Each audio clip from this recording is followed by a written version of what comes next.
Yana bitta yangilik.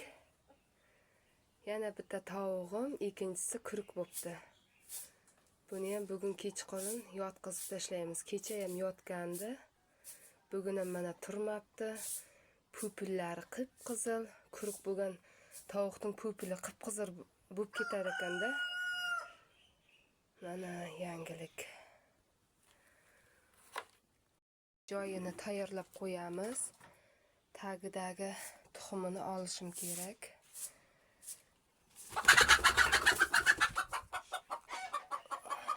Hozir turdi. 1,5 soatlardan keyin qolmaymiz. Tovuqlarni shunda yana yotib oladi. Keyin kechasi soat 8-9larga nima qilamiz? 6 ta tuxum tug'ibdi. Ha, shu kuruk bo'lgan. Manaki. Yeri ham xavotirga tushib qoldi, Xo'roz aka.